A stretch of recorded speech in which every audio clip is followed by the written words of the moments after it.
Iginiit ng kampo ni retired Police Colonel Royina Garma na walang problema sa visa nito nang umalis sa Pilipinas bago harangin sa Amerika dahil sa kanseladong visa.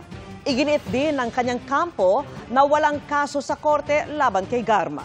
At nakatutok si JP Soriano. Palaisipan pa rin sa pamilya at abogado ni retired Police Colonel Royina Garma kung bakit pinigilan ang pagpasok niya at ang kanyang anak sa Amerika. Wala umanong rasong kansilahin ang visa ni Garma dahil walaan nilang kasong isinasampa sa kanya sa korte. Ang tanging hinaharap niya ay ang pagkaka-cite in contempt sa kanya ng House Quad Committee na nag-iimbestiga sa Duterte drug war. When she was allowed to fly, we thought that it is already okay. Kasi wala namang problema Wala namang problema na sa visa niya. So, she was able to fly. Then when she landed there, yun, inimbestigahan na naman siya uli. Pero paglapag sa San Francisco sa Amerika, hinarang ang mag-inang Garma at isinailalim sa kustodiya ng United States Customs and Border Protection o USCBP. Nakikipag-ugnayan na ang Philippine Consulate General sa San Francisco sa US authorities ayon sa Department of Foreign Affairs. November 4 nang i-release mula sa pagkakadetine sa Kamara si Garma. Inakusahan siya ng pag-utos sa pagpatay kay dating Philippine Charity Sweepstakes Office Board Secretary Wesley Barayuga.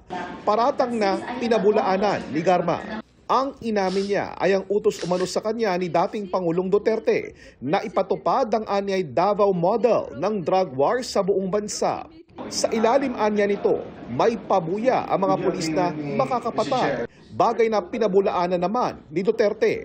Sa kabila ng mga yan, iginiit ng abogado ni Garma na hindi magtatago sa Amerika ang kliyente.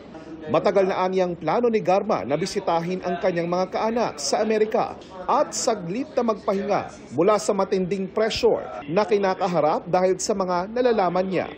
At sakaling may reklamo raw na ihain laban kay Garma, ay mas gugustuhin anya nito na sumagot sa korte sa Pilipinas. That is very crucial. So we have to submit her counter affidavit. That's why it is very sure that she will come back. Wala pang tugon ng Bureau of Immigration sa mga tanong kung bakit nakansela ang US visa ni Garma. Bagamat Amerika ang may otoridad kaugnay niya sa tingin ng kanyang abogado. Sa kanila, siguro maybe if there is a case already, if a person is facing investigation already, even if there is no case yet, ay hindi na siguro maganda sa kanila. So probably that is the reason, JP, kaya medyo ni-red tag nila yung kanyang visa. Maging si Justice Secretary Crispin Lemudia, wala pa rin kumpirmasyon kung bakit kinansela ang US visa ni Garma sa Amerika. Pero dati na rin daw na-hold sa Japan Airport sa isang connecting flight papuntang Amerika si Garma.